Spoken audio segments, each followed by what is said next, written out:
Senhor esteja convosco. Ele está. Proclamação do Evangelho de Jesus Cristo segundo Mateus. Glória a vós, Senhor.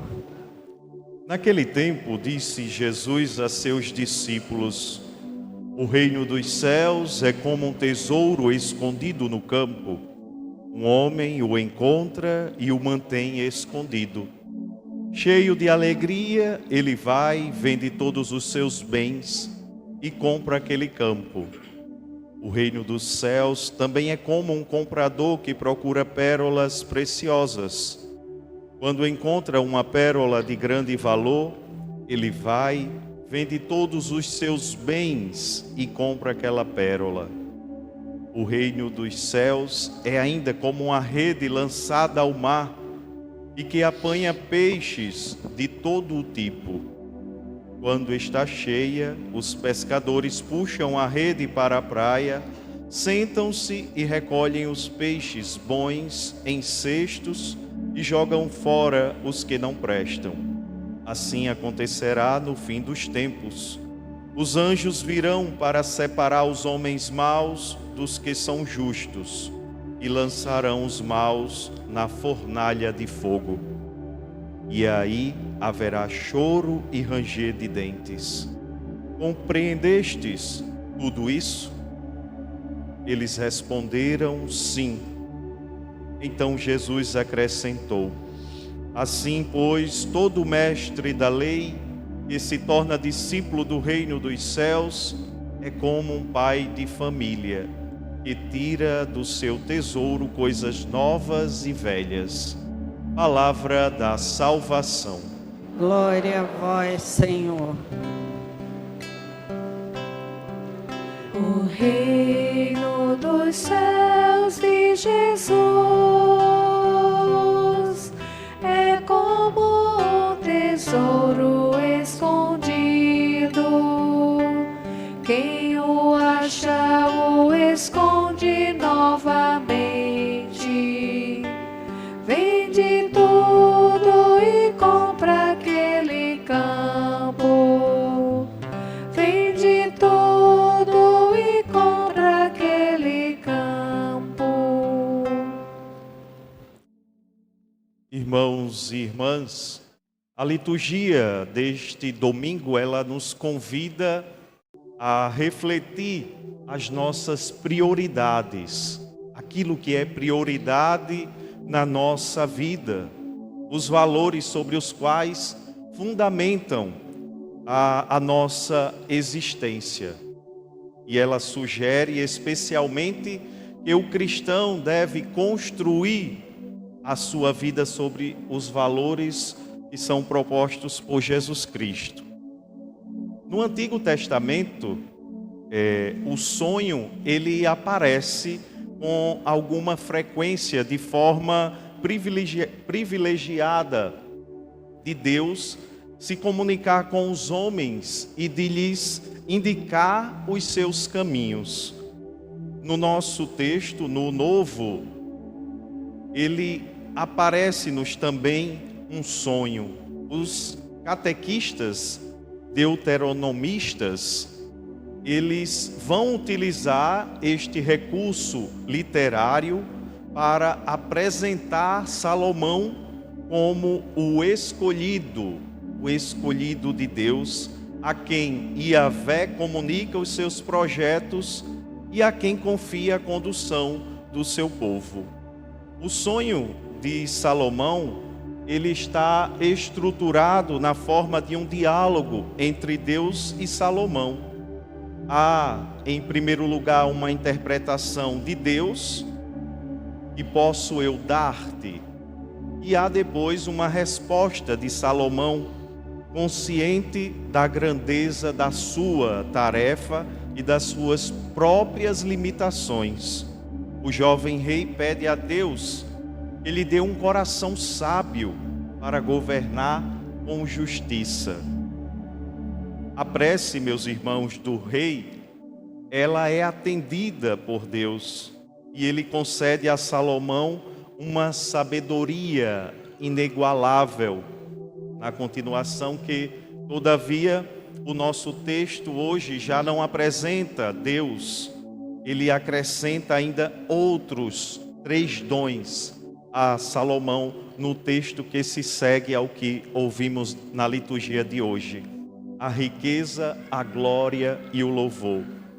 Em termos religiosos, qual a mensagem que os autores deuteronomistas pretendem deixar nesta passagem que nós ouvimos desta leitura? Antes de mais nada, o texto da Sagrada Escritura do Antigo Testamento deixa claro que em Israel o rei é um instrumento de Deus. É um instrumento de Deus. É aquele que faz a vontade de Deus. É o intermediário entre Deus e o povo. É o que faz a ligação, é a ponte. E é através da pessoa do rei que Deus governa e intervém na vida do seu povo e conduz pela história. Depois, o texto, ele mostra que Salomão não concebeu o seu papel como um privilégio pessoal, que podia ser usado em benefício próprio, mas sim como um ministério. Ministério que lhe foi confiado por Deus. Salomão tinha consciência de que a autoridade é um serviço e deve ser exercido com sabedoria, e que o objetivo final desse serviço é a realização do bem comum. Aí a grandeza de Salomão, que poderia ter pedido tantas outras coisas, mas pediu a sabedoria para governar o seu povo. E finalmente, e é talvez o aspecto mais significativo para o tema da liturgia deste domingo, os autores, eles sublinham a qualidade da resposta que Salomão dá. Ele não pede riqueza, nem glória, mas pede aptidões necessárias e a capacidade para cumprir bem a missão que Deus lhe confiou.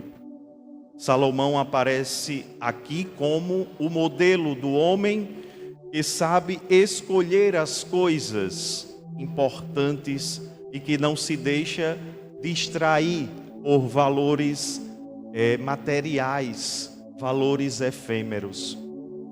Dizer que a súplica de Salomão agradou ao Senhor é propor aos israelitas que optem pelos valores eternos e duradouros e essenciais.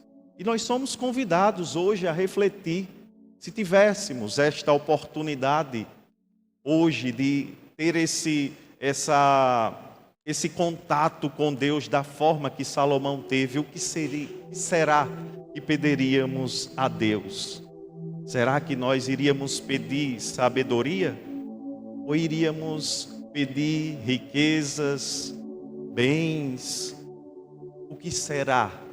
Eu convido a refletir agora, para percebermos a grandeza do amor de Deus para com o seu povo. Meus irmãos, passando ao evangelho deste domingo, pode ser dividido em 3 partes. Em cada uma dessas partes, há aspectos e questões que convém por relevo e ter em conta. Na primeira parte, nós temos 2 parábolas. A parábola do tesouro escondido no campo e a parábola da pérola preciosa. Ambas, elas se desenvolvem o mesmo tema e apresentam ensinamentos que são semelhantes nas 2 parábolas. A questão principal que é abordada nesta primeira parte é a da descoberta do valor, da importância do reino de Deus. Nos atentemos. Quer a parábola do tesouro escondido, quer a parábola da pérola preciosa, sugere que o reino que é proposto por nosso Senhor Jesus Cristo, esse mundo de paz, de amor, de fraternidade, de justiça, de serviço, de reconciliação, que Jesus veio anunciar e oferecer, é um tesouro precioso, e que nós, os seguidores de Jesus, devemos abraçar, e antes de qualquer outro valor e proposta. Meus irmãos, os cristãos são, antes de mais nada, aqueles que encontram algo no reino. Ora, quando alguém encontra um tesouro como esse, deve elegê-lo como a riqueza mais preciosa, o fim último da própria existência, o valor fundamental pelo qual se renuncia a tudo o resto, pelo qual se está disposto a pagar qualquer preço. Provavelmente Mateus está a sugerir a esses cristãos a quem o seu evangelho se destina, adormecidos numa fé inconsequentes e pouco exigente. E é preciso descobrir e optar decisivamente por esse valor mais alto, que deve dar sentido às nossas vidas, o reino de Deus. O cristão é confrontado a par e passo com muitos valores e opções, mas deve aperceber-se de que o reino é o valor mais importante. E na segunda parte, Mateus ele apresenta o reino na imagem de uma rede lançada ao mar e apanha diversos peixes, como nós ouvimos. E nesta versão apresentada por São Mateus, a parábola ela apresenta um ensinamento semelhante ao da parábola do trigo e do joio, que nós ouvimos no 16º domingo do tempo comum, domingo passado. O reino, ele não é um gueto, não é uma comunidade, não é um condomínio fechado. O reino é para todos. O reino é para todos. Jesus nos dá a possibilidade do reino a todas as pessoas, a todos aqueles a quem o procurar e vivenciar os seus ensinamentos. Há gente escolhida e santa, mas é uma realidade onde o mal e o bem eles crescem simultaneamente. Daí está a realidade onde nós devemos escolher o bom caminho para conquistarmos o reino dos céus. E Deus, meus irmãos, Ele não tem pressa de condenar e de destruir. Ele não quer a morte do pecador. Por isso, Ele nos dá o tempo necessário e suficiente para amadurecer as suas escolhas e a opção para fazer estas escolhas. O Evangelho apócrifo de Tomé traz uma versão diferente e conta a história de um pescador sábio que pesca vários peixes, mas fica só com o maior e lança os outros ao mar. Aí, portanto, a parábola da rede e dos peixes apresenta uma mensagem que vai na linha das parábolas do tesouro descoberto no campo e da pérola preciosa. E alguns autores, teólogos, estudiosos, pensam que a versão apresentada neste evangelho, poderíamos dizer assim, de Tomé, que é um evangelho apócrifo que não está no cânon das Sagradas Escrituras, constitui a versão primitiva da parábola da rede e dos peixes.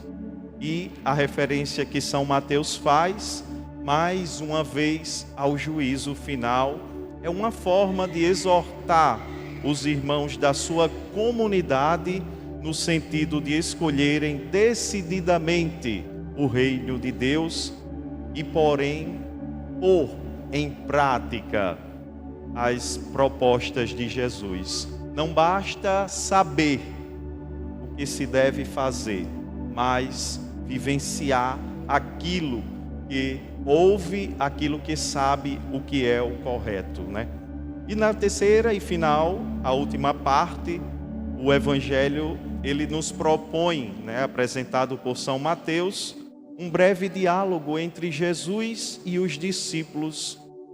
E neste diálogo que Jesus faz com seus discípulos, parece uma espécie de conclusão deste capítulo de São Mateus. Mateus sugere que o verdadeiro discípulo de Jesus é aquele que o compreende.